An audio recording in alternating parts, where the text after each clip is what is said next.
你可以这样讲啊，连政府都对35岁以上的租客有意见哦，我不好说歧视，但是就有意见哦。好，来念这标题念给你听。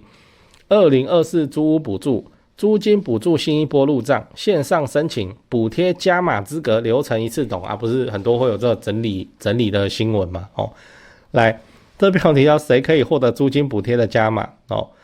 来，第一点，初入社会新年，35岁以下且单身者获得 1.2 倍加码。你看，35岁还未结婚哦，然后 1.2 倍加码，就这样啊，就这样啊，就怪怪的啊。35岁以下哦，他获得加码，他怎么不给个什么60岁以上？他只有写到经济或社会弱势哦，什么有的没的，蛮夸张的，就这样哦。所以我不知道政府的立场是怎么样呢？他就是觉得说35岁以下初入社会青年，我们要支持他哦，然后 1.2 倍下去啊，殊不知在这些我们看起来40几岁还没有房子的社会上的经济弱势的族群，那我嘞哦，没有，你40岁你还没有房子，你怪怪的哈，你去一边哦。为什么会越来越难租房子啊？租屋市场背后的惊人真相，先说结论，真的会这样哦。如果你超过40岁以后，就会开始变很难租。那现在你都觉得还好，是因为你遇到排斥的房东没有很多，所以你感觉就还好。嗨，我是买房阿元，订阅买房阿元，我先祝你老了有房也有钱哦。我们在上一支影片讲了预售屋大量解约会影响房市吗？如果你还没看的话，可以看一下。那今天我来跟你讨论，你会越来越难租到房子哦。这次我们来聊一个 Dcard 上的文章，这标题是问题：你是买房族还是租屋族呢？哦，那内容是这样，因为原 po 心里是想要买房子的，觉得买房子比较踏实啦，但又由于租房子的好处是想住哪住哪，然后金钱使用上比较没有压力，所以现在就两边在挣扎。那这个原 po 有提到，现在是跟爸爸在外面租屋，那爸爸要退休了。所以他想要买一间两房来跟爸爸一起住这样。那我的看法是这样哦，就其实这个原 po 怎样没得选哦，你知道他只能买房子，因为他自己都有说了，他跟爸爸在外面租房子，所以他们家没有房子。那这样未来会遇到个问题，就是房东会赶他们走，这件事情叫做迟早的事哦。你看底下网友也是这样子回啊，照顾一下 Podcast 的听众，我念一下哦，就他写说，这是蛮沉重的哦，那你听一看。他写说，我妈54岁，没有任何慢性病，找了3个月都没有房东愿意租，房间有壁癌的都不愿意租。我本来是租屋的，因为我妈的遭遇，我决定买房。没房的话，我有预感老年时自己会流落街头。对，你知道现在的租屋市场对老人是极端的不友善，这不友善到什么程度？我很早以前拍的一支影片，我的那个数字我到现在还记得，就是师大附近不是有那个台北师大那个说什么张妈妈是不是反正就是专门解决租屋纠纷的，也不是纠纷啦，就是太多学生在外面。那个机构呢，他就有去做电访统计，说愿不愿意出租给60岁以上的老人家然后得到统计的样本结果叫做4%，可能可以考虑4%。换句话说1万个房东里头有9996个都不租给老人。剩下的4个也不是说好啊就来租啊，好我只要租个没有，他们叫做可能考虑，要不是就电话来了采访，我来扮演一下好人那样子讲的。对，所以你要知道房东不喜欢年纪大的房客这件事情我想你也不用听说，你自己是房东你也是这样。但我猜想你眼中的那个年纪大跟房东想象中的年纪大差别很大。就我跟一些年轻的朋友聊天北上工作在租房子那也没有想过要买房子，因为台北嘛那租房子便宜很多嘛，也蛮好租的，所以他们也没有想说要去买房子。但是这是因为他们年轻，就20几岁30几岁我们之前就聊到一个假设性的问题，你觉得几岁以后房子会变难租？那他们就说大概50-60吧这个时候就会比较难租。对，如果你是50-60要租房子的话，难度的确会猛然上升，但这个难度上升的事情早就开始了。什么时候？35岁。对，35岁有没有很夸张来给你看证据这截图。照顾一下 Podcast 的听众，我念一下他写说，我以前有50隔套，就套房啦隔套，在出租的时候超过30岁我就要严加审查背景，超过35岁还来租隔套，我都觉得付租能力有问题。这不是我讲的哦，这是一个网友讲啊，他有样本对不对？他一次管理50间隔套，你不信没关系哦，还有别的例子。好，你看又是一张截图，朋友去租房子被房东以年纪太大拒绝哦，40岁哦，被70、80岁的老房东嫌老哦，40几岁的租客被嫌老哦这就是社会上正在发生的，我们不能讲说不公不义啊，房东他不租给他是合法的所以就是只能说是现实吧你要知道，租屋市场只会更加严峻那我当然相信我们刚才讲的什么35岁、40岁的租客要租房子，一定都还是找得到，但是他的状况就变成说，本来看房子是他喜欢就可以，结果现在变成说，房东要喜欢他才可以，对，就是感觉是假假的，也不太可能会做到什么谎报年龄，因为签约的时候要看身份证嘛。但是就是不会像你年轻的时候那么顺风顺水。那再来会遇到一个问题，就是现在租金怎样涨得很凶这个新闻标题你看，租屋族压力又更大，11月房租涨 2.66%，28年半来新高对，现在的租金其实是在上涨的甚至特定地区叫做狂涨的你没有感觉，只是因为你还没有去换约而已。等你换约的时候，房东势必会大涨一波，可以涨价的借口超级之多。我自己是房东，我也知道所以如果你还在观望要考虑要不要买房子的人，我会建议你最好还是赶快上车。等现在刚好冻住了房地产在吹冷风那个卖方松动的时候，就现在谈价钱比较好谈不会给你开一个超级芭乐价、盘子价这样。你能上车你还是上车不然等到下一波起来你又不知道你要追多久。所以我一直鼓励买房自产，真的不是说什么要炒房要干嘛，要这安身立命之本我真的是希望我买房阿元的观众等到大家像我70岁的时候，我的观众也是都有房子都有地方住不要说阿元我看了你的频道已经看了30年了我现在还在租房子，你借我钱那不要，大家都有自己的房子不是很好对，那房东不想租给老人，而他眼中的老人要40岁40岁对我们来说都叫做社会中间，对不对？以企业来讲都要中阶主管了，你只会离40岁越来越近而已千万要小心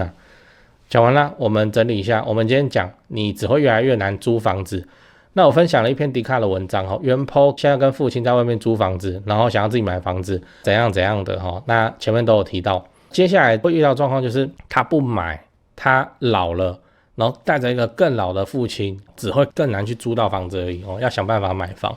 我也跟你分享，一般人认为的年纪大跟房东认为的年纪大差别很多。一般人在想说什么50、60岁吧但是房东说40岁为什么你还来租房子？你怪怪然后就不租给他就是这样当然你不会因为到了这个年纪就租不到房子。看我频道的观众们还是比较斯文的，我感觉我也没见过什么观众，我感觉至少留言的那个语气对，比较斯文的。所以房东看到斯文的人还是比较不然就大家就8+9吃槟榔抽根烟，然后那边吃青吃龙吃凤，跟房东说我要租你的房子。我靠，我是房东，我看了都怕我也跟你分享了，现在的租屋市场其实对你会越来越不友善因为房东涨租金，他跟你非亲非故他涨租金不会手软的那你的年纪又一直在往40岁逼近，这样你要租房子能买房能上车就上车吧，先求有再求好把你的人生的安身立命之本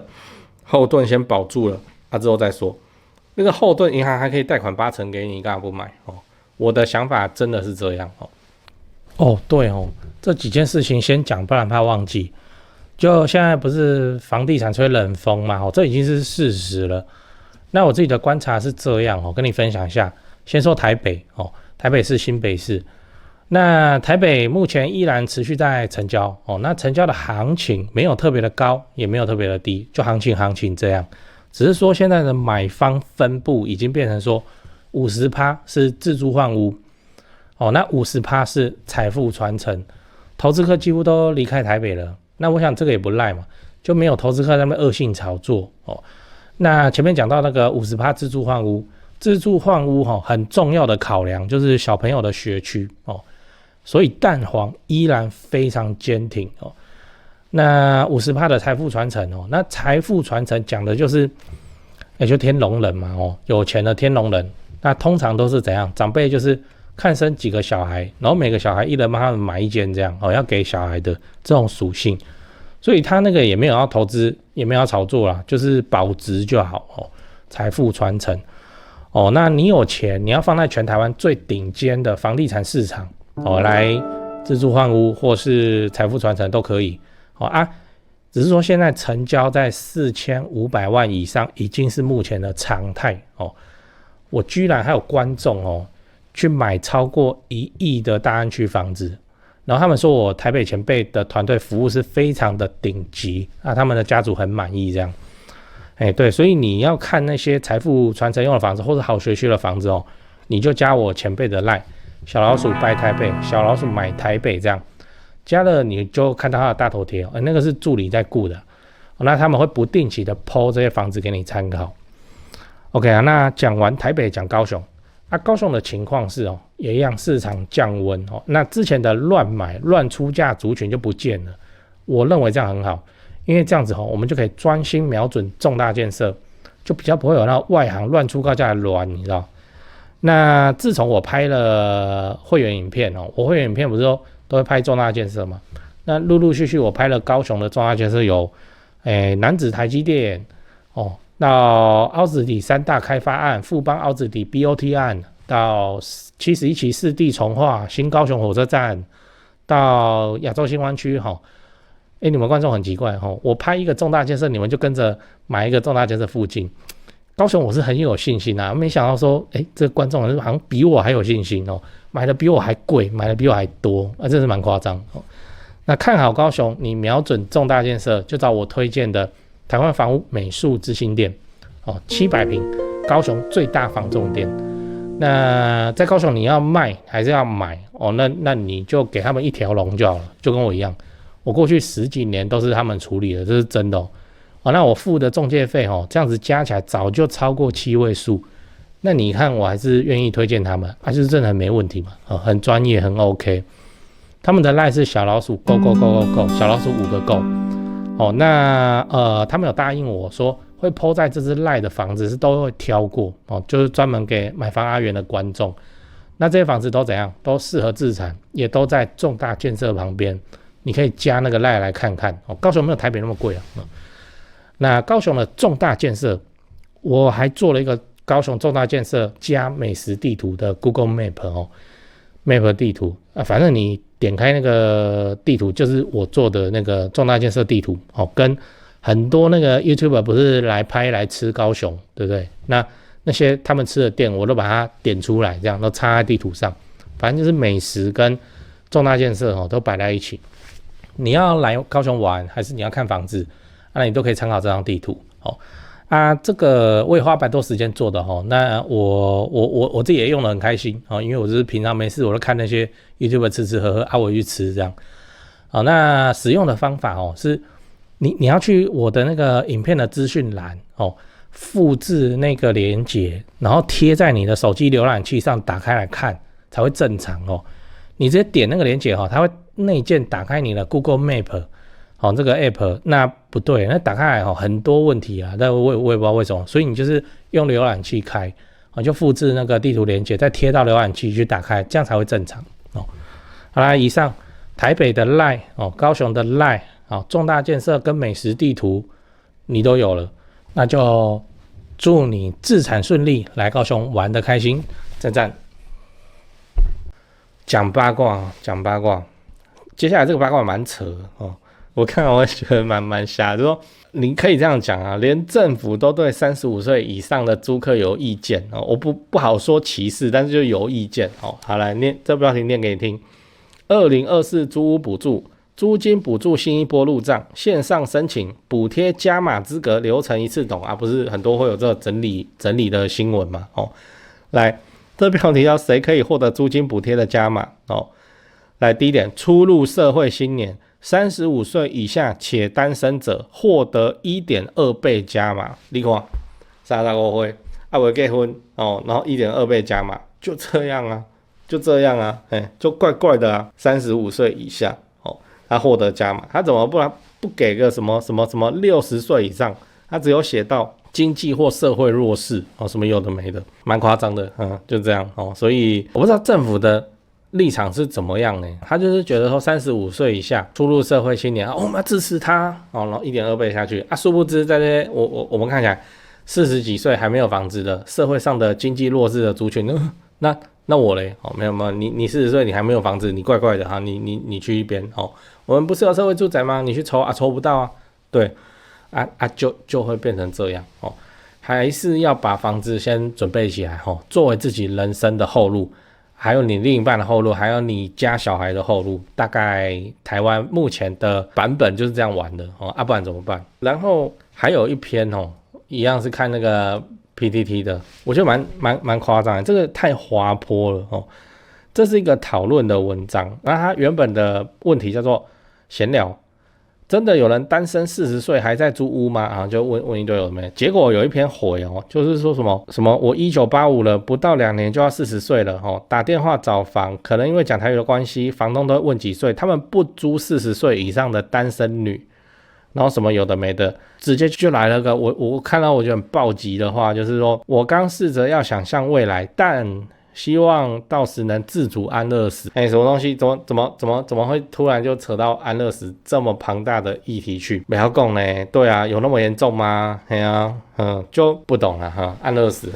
安乐死这个东西，我现在的观察是这样哦，就是说，其实我们大家年轻人也一样，然后中老年人也一样，长辈，你家长辈亲戚也都一样，都说什么啊，我不要插管呐，我咧病的时阵那安怎我不要插管我死了啊大家对往生这件事情都是坦然的，我觉得没差就是这样，就是不想要痛苦。可是安乐死这个东西，